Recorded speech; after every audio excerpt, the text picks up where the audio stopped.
નમસ્કાર મિત્રો, હું છું પ્રમોદ ગઢવી. સ્વાગત કરું છું આપ સૌનું મળવા જેવા માણસ પોડકાસ્ટ સિરીઝમાં. મિત્રો, આજે આપણે આવી ગયા છીએ અરવલ્લી જિલ્લાના મોડાસા ખાતે. મોડાસામાં આપણે મળીશું પોલીસ અધિક્ષક શ્રી મનોહરસિંહ જાડેજા સાહેબને. મનોહરસિંહ જાડેજા સાહેબ જામનગર જિલ્લાના ધ્રોળ તાલુકાના જાબીડા ગામના વતની છે. MSc કેમેસ્ટ્રી સુધીનો સાહેબે અભ્યાસ કર્યો છે અને 2011માં ગુજરાત પોલીસમાં ડીવાયએસપી તરીકે જોડાયા અને હાલ અરવલ્લી જિલ્લા પોલીસ અધિક્ષક તરીકે કાર્યરત છે. મિત્રો, મળવા જેવા માણસ કાર્યક્રમમાં આપણે મહાનુભાવોને મળીએ છીએ અને તેમની જર્ની વિશે જાણીએ છીએ. તો આજે જાડેજા સાહેબની જર્ની વિશે જાણીશું અને કેટલીક મહત્વની બાબતોથી માહિતગાર થઈશું. તો આવો મળીએ જાડેજા સાહેબને અને જાણીએ એમની જર્ની વિશે.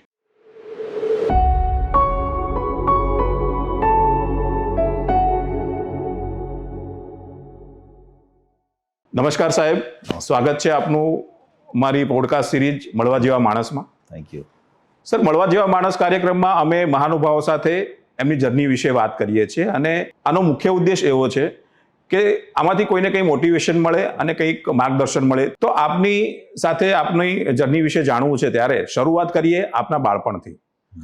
આપનું બાળપણ ક્યાં આગળ ગુજર્યું અને આપનું પ્રારંભિક શિક્ષણ ક્યાં થયું, એ વિશે આપ જણાવશો પ્લીઝ. અમે જોઈન્ટ ફેમિલીમાં ગામડામાં રહેતા હતા. મારો જ્યારે જન્મ થયો ત્યારે જાબીડા ગામમાં મારા ફાધર ગવર્મેન્ટ જોબ કરતા હતા, પણ ગામડેથી જ અપડાઉન કરતા હતા. અને મારું જે ઇનિશિયલ જે સ્ટડી છે એ જાબીડા ખાતે પ્રાથમિક શાળા છે અમારી ગવર્મેન્ટ, એમાં 1 થી 4 ધોરણ સુધી હું ત્યાં ભણ્યો. ત્યાર પછી અમે ધ્રોળ શિફ્ટ થયા. ધ્રોળ તાલુકા પ્લેસ છે અને ત્યાં પણ ગવર્મેન્ટ સ્કૂલ છે, તાલુકા શાળા. ત્યાં હું 7 ધોરણ સુધી ભણ્યો. રાઈટ. અને ત્યાર પછી અલગ અલગ જગ્યાએ, કારણ કે મારા ફાધરને એક્સિડન્ટ થયો હતો એટલે કાકાના ઘરે અમારું, મેં કીધું એમ, જોઈન્ટ ફેમિલી હોવાને કારણે મારા એક કાકા જામનગર હતા, એમને ત્યાં રહ્યો. એક કાકા ગાંધીનગર હતા, એમને ત્યાં રહ્યો. આવી રીતે સ્કૂલિંગ પૂરું કર્યું. સ્કૂલિંગ કર્યા પછી સાહેબ આપ ગ્રેજ્યુએશન કરો છો, પોસ્ટ ગ્રેજ્યુએશન કરો છો. પોસ્ટ ગ્રેજ્યુએશન કર્યા પછી આપે શું વિચાર્યું હતું, આપનું કેરિયર વિશે શું વિચાર્યું હતું? નહીં, ગ્રેજ્યુએશન દરમિયાન જ કોમ્પિટિટિવ એક્ઝામ માટે થઈને અમે નાની મોટી તૈયારી કરતા હતા, ખાસ કરીને સેકન્ડ યર થર્ડ યરથી. પીજી તો અમે, કારણ કે ત્યારે જીપીએસસી ને એ બધી જે વેકેન્સી આવતી એ લાંબા અંતરાલમાં આવતી, એ દર વર્ષે નથી આવતી.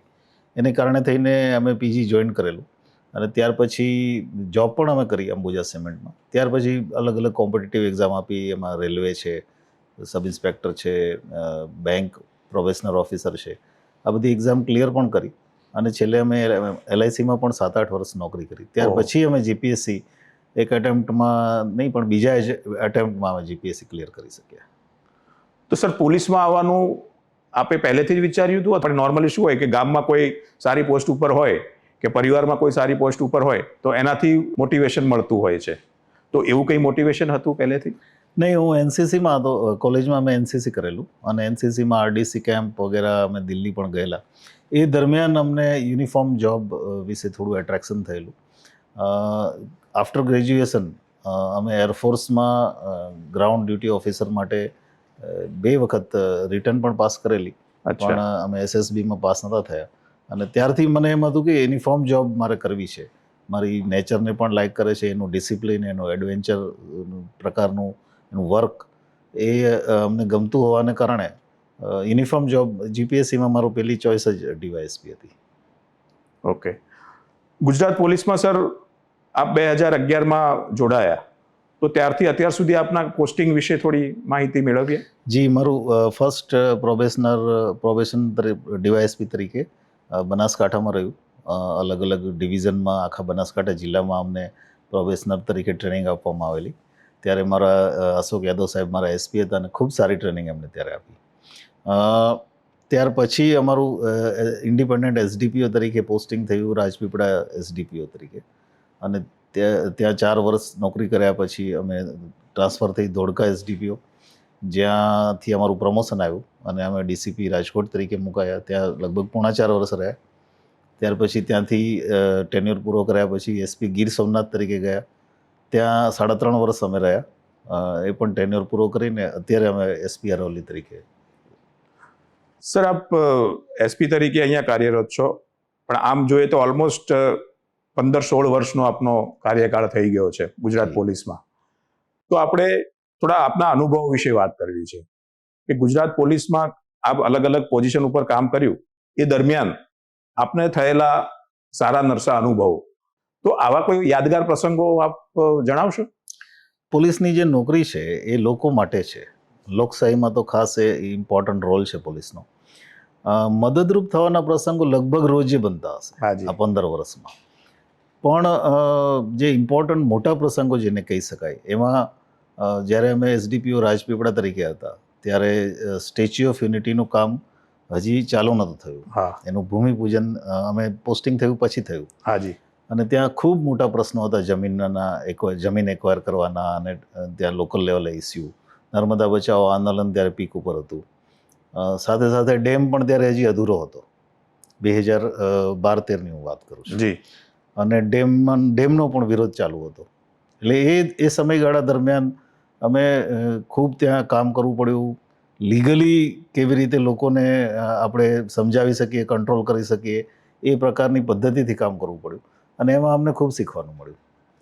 પેરેલલ અમે જ્યાં રાજપીપળા એસડીપીઓ તરીકે રહ્યા એ દરમિયાન જ સ્ટેચ્યુનું કામ પૂરું થયું અને ડેમનું પણ કામ પૂરું થયું. અને એનો અમને આનંદ પણ છે આજે પણ. ત્યાર પછીનું જે પોસ્ટિંગ હતું ધોળકા એ અમારું એકાદ વર્ષનો પિરિયડ હતો. રાજકોટમાં ઘણા બધા આંદોલનો અમે ફેસ કર્યા. રાજકોટ સિટી આમ પણ હેપનિંગ સિટી છે. મીડિયા પણ ત્યાં ખૂબ એક્ટિવ હોય છે. એવા સંજોગોમાં રાજકોટમાં જે પ્રકારનું મીડિયા હેન્ડલિંગ કરવું પડે, જે પ્રકારે લોકો સાથે મળીને પોલીસિંગ કરવું પડે, એનો અમને સારો એવો અનુભવ થયો, જે યાદગાર રહેશે હંમેશા. ગીર સોમનાથમાં સરકાર તરફથી અને રાજ્ય સરકાર તરફથી મોટી કામગીરી અમને સોંપવામાં આવેલી ડિમોલિશનની, અને અમે સક્સેસફુલી કોઈ પણ જાતના ઇસ્યુ વગર એ 7-8 ફેઝમાં અલગ અલગ રીતે ડિમોલિશન કરી શક્યા. એ પણ અમને લગભગ પરમનન્ટ યાદગાર રહેશે. સર, આપે વાત કરી આપના અલગ અલગ પોસ્ટિંગના અનુભવો વિશે, પણ મારે એ જાણવું છે કે વ્યક્તિગત કોઈ ઘટનાઓ યાદ છે આપને? કે અનેક કેસ છે એવા કોઈ પ્રસંગો યાદ કરીએ એક બે? લેન્ડ ગ્રેબિંગ જ્યારે ફર્સ્ટ શરૂઆતમાં જ ઇન્ટ્રોડ્યુસ થયું ગુજરાતમાં, લેન્ડ ગ્રેબિંગનો કાયદો આવ્યો, ત્યારે એક ટીચર દંપતી અમારી પાસે આવ્યા કે અમે એક મકાન ભાડે આપ્યું છે અને એ હવે ખાલી નથી કરતા અને આટલા પ્રોબ્લેમ કરે છે. અમે અમારા ઘરમાં જઈએ તો એ મારે છે. અને પછી અમે એમને બોલાવીને ખાલી લેન્ડ ગ્રેબિંગની વાત કરી, અમારી રીતે બીજી રીતે એને સમજાવવાનો પ્રયત્ન કર્યો, પણ એ માનતા નહોતા. જેણે મકાન પચાવી પાડ્યું. અચ્છા. અને આ ઓલમોસ્ટ ફર્સ્ટ કેસ હશે લેન્ડ ગ્રેબિંગનો. અને એવા સંજોગોમાં પછી અમે એને થોડુંક દબાણપૂર્વક વાત કરી, એટલે એ વ્યક્તિએ મકાનની ચાવી લઈ અને સીધા ડીજી ઓફિસ પહોંચી ગયા. અને ડીજી સાહેબને અમારી વિરુદ્ધ ફરિયાદ પણ કરી, પણ સાથે સાથે કીધું કે આ ચાવી હું સુપ્રત કરું છું. એ સિવાય પણ ઘણા બધા કેસીસ અમે એવા જોયા છે. પોલીસ અધિકારી તરીકે એક મોટો ફાયદો અમને મળે છે કે સમાજ જીવનનું ઊંડાણપૂર્વક અમે અનુભવ કરી શકીએ છીએ, જેને કારણે થઈને લોકોના જે એવા પ્રશ્નો છે જે ઘણી વખત કાયદાની મર્યાદામાં સોલ્વ નથી કરી શકાતા. ઓકે. કાયદાની મર્યાદાની બહાર ઘણીવાર જવું પડે છે. ઘણીવાર આઉટ ઓફ ધ બોક્સ આપણે વિચારીને કામ કરવું પડે છે. ઘણીવાર સામાજિક આગેવાનોને ઇન્વોલ્વ કરીને, હું રાજકોટ હતો ત્યારે એક બહુ મોટો પ્રશ્ન હતો આહિર સમાજનો. ઓકે. અને પ્રોપર્ટી ટ્રાન્સફરનો ઇસ્યુ હતો. આખો સમાજ પ્રયત્ન કરી ચૂક્યો હતો, સોલ્વ નહોતો થયો. અમે આખા સમાજને અમારી ચેમ્બરમાં બોલાવી અને એ પ્રશ્ન સોલ્વ કર્યો હતો. આવા તો ઘણા એક્ઝામ્પલ વ્યક્તિગત રૂપે મળી શકે છે. તો આપની દ્રષ્ટિએ પોલીસની શું ફરજો છે, અથવા પોલીસે કેવી રીતે કામ કરવું જોઈએ? લોકશાહીમાં પોલીસની એક મોટો રોલ છે લોકોના માટે કામ કરવાનો, અને લોકોના દુઃખ ઓછા કરી શકીએ એ એક પોલીસનો ગોલ હોઈ શકે. સાથે સાથે જે લોકો ગુનેગાર છે, જે ગુનાઓ સાથે જોડાયેલા છે, જેને ટેવ પડી ગઈ છે ગુનો કરવાની, એની ઉપર સ્ટ્રિક્ટ એક્શન પણ પોલીસે લેવા પડે. એટલે પોલીસની હંમેશા હું એવું માનું છું કે પોલીસ અધિકારી તરીકે આ ડબલ રોલ એણે પાલન કરવું જ પડે. 90%, 95% લોકો સારા છે, લો અબાઇડિંગ છે, એ લોકોને એ રીતે ટ્રીટમેન્ટ આપવી પડે, એમને રિસ્પેક્ટ આપવો પડે, એમની પ્રાઇવેસીને રિસ્પેક્ટ આપવો પડે. અને જે બાકીના ક્રિમિનલ એલિમેન્ટ છે 5%, એની સામે કડક એક્શન પણ લેવા પડે. એને તમે સામે ખુરશી પર બેસાડીને ચા પાણી પાવતો એ ક્યારેય સુધરવાના નથી. સાચી વાત છે. એટલે અમે આ ફિલોસોફીમાં માનીએ છીએ, ને પોલીસે પણ આ જ રીતે કામ કરવું પડશે, કેમ કે પોલીસ ઘણીવાર ગુનેગારો સાથે ડીલ કરતાં કરતાં થોડી રફ થઈ જાય છે અને એ રફનેસ પછી સામાન્ય લોકોના સાથેના વર્તનમાં પણ આવી જાય છે. જી એ પોલીસે અવોઇડ કરવાની ખૂબ જરૂર છે. સર, આપના અલગ અલગ પોસ્ટિંગ દરમિયાન આપે કોઈ નવી કોઈ પહેલ શરૂ કરી હોય દરેક જગ્યાએ કે જે આપે જ એ વિચાર ત્યાં આગળ મૂક્યો હોય ને એનાથી બહુ સુંદર પરિણામો મળ્યા હોય, એવી કોઈ બાબતો ખરી? અમે એસડીપીઓ રાજપીપળા તરીકે આખું ડિવિઝન, જે અમારી અંડરમાં 5 પોલીસ સ્ટેશન આવતા હતા, એ 5 પોલીસ સ્ટેશન ત્યારે 2013-14માં ISO સર્ટિફાઈડ કરાવેલા વાહ. અને એનું રેકર્ડ મેનેજમેન્ટ તમામ પોલીસ સ્ટેશન અને એસડીપીઓ કચેરીનું રેકર્ડ મેનેજમેન્ટ સારામાં સારું અમે કરેલું. એ ઉપરાંત રાજકોટમાં અમે ઘણા ઇનિશિયેટિવ લીધેલા કે જેમાં અગત્યનું છે વિઝિટર મેનેજમેન્ટ સિસ્ટમ. ઓકે. કે પોલીસ સ્ટેશનમાં આવતા લોકો એમને એક ટોકન મળે, ટોકન નંબરના આધારે એમને પોલીસ સ્ટેશનમાં જે પણ અધિકારી અવેલેબલ હોય એ એને સાંભળે અને એમને પોલીસ સ્ટેશનને ધક્કો ન થાય. મેઇન ઈરાદો એ હતો. રાઈટ. અમે અરવલ્લીમાં પણ એક પ્રયત્ન કર્યો છે. જે લોકો અરજદારો છે, અરજી કરે છે પોલીસ સ્ટેશનમાં, એમને ન્યાય ઘણીવાર નથી મળતો એવી રજૂઆત વારંવાર આવે છે અને એથી કરીને અમે એક તો પહેલાં તો એમના ફીડબેક લીધા, શું પ્રશ્ન આવે છે. એવા 800-900 લોકોને અમે જિલ્લામાં કોલ કર્યો ઓહો. અને ત્યાર પછી એના આધારે અમને પહેલો જે લેક્યુના દેખાય એ કે પોલીસનો જે ફર્સ્ટ રિસ્પોન્સ છે, જે ફર્સ્ટ બિહેવિયર છે, એમાં થોડોક પ્રોબ્લેમ છે. ઓકે. તો અમદાવાદની એક પ્રોફેશનલ એજન્સીને હાયર કરી વાહ. અને પોલીસને બિહેવિયરલ ટ્રેનિંગ 2 દિવસ માટે આપી અને પ્રયત્ન કરીએ છીએ કે એમાં સતત સુધારો થાય. સર, હવે આપની વ્યસ્તતા ખૂબ રહેતી હશે, પરિવારને પણ સમય નહીં આપી શકાતો હોય, ઘણી વખત એવું થતું હશે, તો એવા સંજોગોમાં આપના પરિવારનો સપોર્ટ આપને કેવો રહ્યો? પોલીસની નોકરી લઈએ એટલે ઓલમોસ્ટ માનસિક રીતે એ વ્યક્તિ પણ અને પરિવાર પણ તૈયાર હોય છે, એટલે એ રીતે પરિવારનો સપોર્ટનો બહુ પ્રશ્ન નથી આવતો, પણ ઇમોશનલ મિસિંગ હોય છે, ખાસ કરીને બાળકોના સંદર્ભમાં, કે બાળકોનું ક્યારેક અગત્યની ઇવેન્ટ હોય તો મિસ થઈ જાય, એમનું રિઝલ્ટ હોય, એમની પેરેન્ટ્સ ટીચર મિટિંગ હોય, તો કારણ કે પોસ્ટિંગ એવી જગ્યાએ હોય કે આપણે ન પહોંચી શકીએ, એવા સમયે નાની મોટી બાળકોની કમ્પ્લેન હોય છે અને એ થોડી આપણને પિંચિંગ કરે. અધરવાઇઝ પરિવારનો ફૂલ સપોર્ટ હોય છે અને અમે એવા પરિવારમાંથી આવીએ છીએ કે જે જોઈન્ટ ફેમિલી છે, એટલે અમારે ક્યારેય અમને એ બાબતમાં બહુ ફરિયાદ નથી રહી. સાહેબ, આપે જોઈન્ટ ફેમિલીની વાત કરી, તો જોઈન્ટ ફેમિલીના શું ફાયદા છે? આ સામાજિક પ્રશ્ન છે. જોઈન્ટ ફેમિલી ના ફાયદા ઘણા લોકોને એમાં ફાયદા નહીં દેખાતા હોય કે પોતાનો વ્યક્તિગત અવાજ રૂંધાઈ જાય છે કે ઇન્ડિવિજ્યુઅલ ફ્રીડમ નથી રહેતી, પણ જોઈન્ટ ફેમિલીમાં બધું જ થઈ શકે છે અને સાથે સાથે મોટો ફાયદો એ છે કે નાની મોટી તકલીફો આવે, કોઈ મેડિકલ ઇમરજન્સી આવે કે કોઈ ફાઇનાન્શિયલ ઇમરજન્સી આવે તો તમને ખબર પણ ન પડે અને ક્રાઇસિસ જતી રહે છે. સાથે સાથે ઇમોશનલ સપોર્ટ એટલો બધો હોય છે કે લાઈફમાં તમને ક્યારેય એકલાપણું નથી લાગતું. એને કારણે થઈને હજી પણ અમે ભલે બધા અલગ અલગ નોકરી કરીએ છીએ, પણ almost we are joint. Sir, બીજી એક વાત એ કરવી છે કે આપે જ્યાં જ્યાં કામ કર્યું છે, જ્યાં જ્યાં આપની ફરજ નિભાવી છે, ત્યાં ત્યાં આપની સાથે કામ કર્યું છે જેણે, એ લોકો આજે પણ આપને યાદ કરે છે, તો એનું શું કારણ હશે?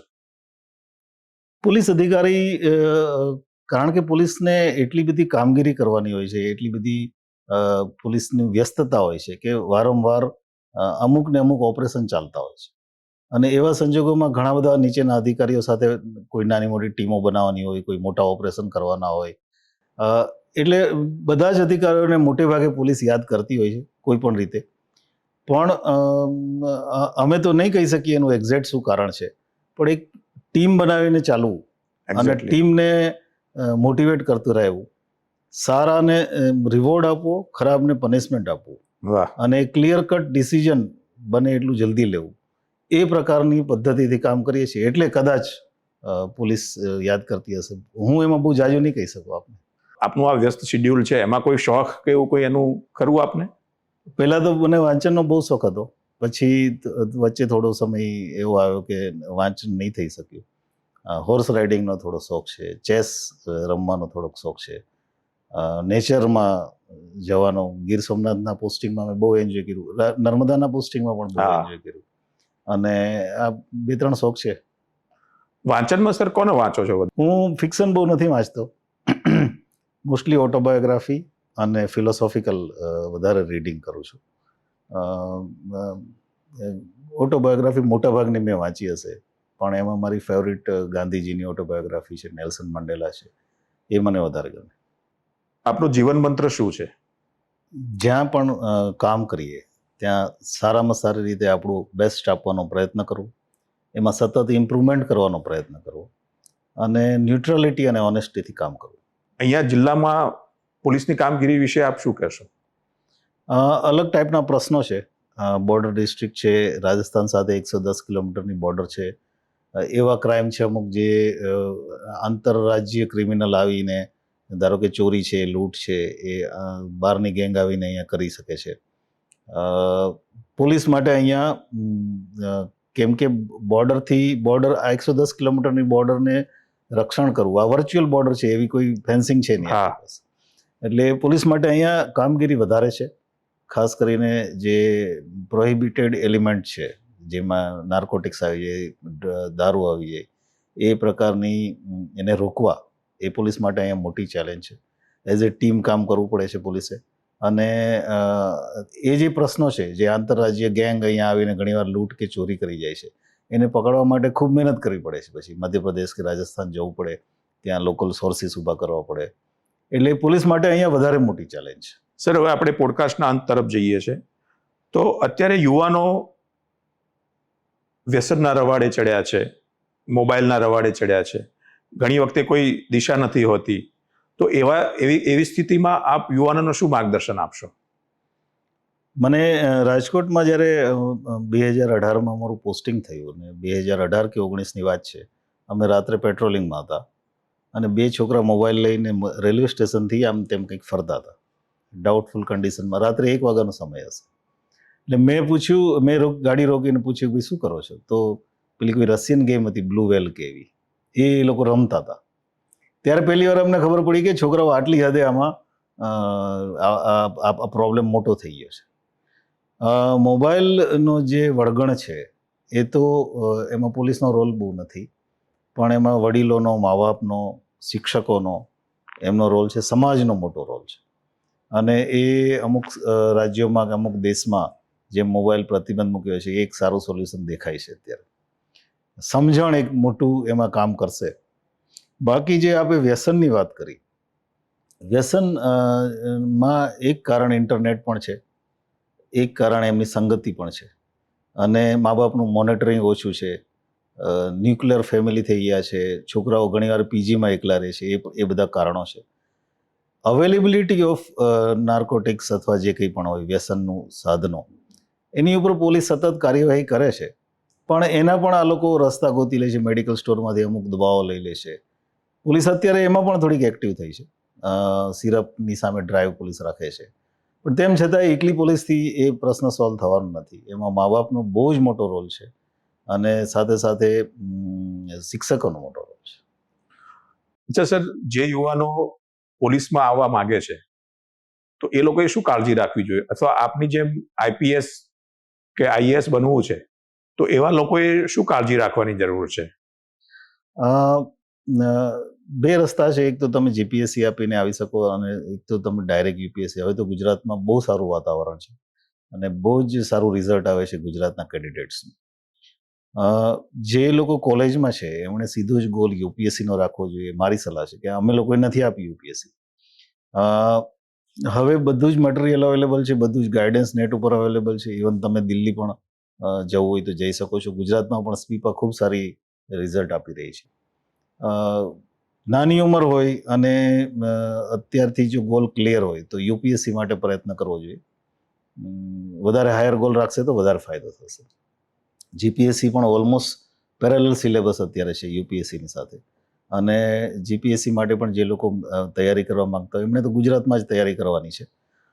ડિસિપ્લિન અત્યારથી કોલેજ લેવલથી તૈયારી ચાલુ કરે, કરંટ અફેર્સ અને એમાં સોશિયલ ઇસ્યુઝમાં વધારે ધ્યાન રાખે, એથિકલ ઇસ્યુઝ વધારે આવે, એક સેપરેટ પેપર પણ આવે છે એથિક્સનું, તો એમાં વધારે ફોકસ રાખે. પ્રોબ્લેમના સોલ્યુશન તરફ, સોલ્યુશન ઓરિએન્ટેડ માઇન્ડસેટ જેને કહેવાય, જી, એ જે રાખે એને વધારે ફાયદો થશે. ઇવન આફ્ટર જોબમાં આવ્યા પછી પણ કારણ કે પ્રોબ્લેમ્સ વારંવાર રોજે રોજ કેટલા બધા આવવાના છે, જી અને એનું જે સોલ્યુશન ઓરિએન્ટેડ માઇન્ડસેટ નહીં હોય તો પોતે જ ફ્રસ્ટ્રેટ થઈ જશે, રાઈટ, સ્ટ્રેસમાં આવી જશે. એટલે સમાજ પાસે સોલ્યુશન છે. જો સારું કમ્યુનિકેશન રાખશે, લોકો સાથે સારો વ્યવહાર રાખશે, આગેવાનો સાથે ચર્ચાઓ કરશે, પોલિટિકલ લીડર સાથે કમ્યુનિકેશન રાખશે, તો એમાંથી જ સોલ્યુશન આવશે. અને એ સોલ્યુશન લોંગ લાસ્ટિંગ હશે. તમે જોહુકમીથી કંઈક કરાવી શકો, સોલ્યુશન પણ કદાચ આવી જાય, પણ એ લોંગ લાસ્ટિંગ નથી રહેતા. ઓકે, આ પ્રકારનું ધ્યાન રાખીને, આ પ્રકારના માઇન્ડસેટથી, એટીટ્યુડથી, આપને ખ્યાલ હોય તો એક બુક છે, કદાચ મારી પાસે અત્યારે પણ પડી હશે, શાસનના સૂત્રો, જી જે સયાજીરાવ ગાયકવાડના દીવાને એમને જે કીધા છે, એ અદ્ભુત બુક છે. એડમિનિસ્ટ્રેશનમાં આવનાર કોઈ પણ વ્યક્તિ આ બુક વાંચે તો એને જરૂર ફાયદો થશે. અને એમાં નાના નાના પોઈન્ટ્સ લખ્યા છે, કેવી રીતે બિહેવ કરવું, લોકો સાથે કેવી રીતે વર્તન કરવું, લોકોનો અરજદારો આવે તો કેવું વર્તન કરવું, તમારા સ્ટાફ સાથે કેવી રીતે વર્તન કરવું. આ જે મુદ્દાઓ છે એ અત્યારથી જો માઇન્ડસેટ ડેવલપ કરશે તો ઓટોમેટિક એને ફ્યુચરમાં ફાયદો થશે. ઓકે સર, આપની સાથેનો સંવાદ ખૂબ સારો રહ્યો. મને લાગે છે કે લોકોને ઘણી આમાંથી માહિતી મળશે, મોટિવેશન મળશે. આપે અમને સમય આપ્યો તે બદલ આપનો ખૂબ ખૂબ આભાર. Thank you sir, thank you. Thank you very my much. Pleasure. તો મિત્રો, આ હતા મનોહરસિંહ જાડેજા સાહેબ. મનોહરસિંહ જાડેજા સાહેબની જર્ની વિશે આપણે જાણ્યું. તો હવે આ વાર્તાલાપને અહીંયા પૂરો કરીએ છીએ, અહીંયા વિરામ આપીએ છીએ. મળીશું કોઈ નવા મહાનુભાવ સાથે આવતા એપિસોડમાં. ત્યાં સુધી રજા આપશો. નમસ્કાર.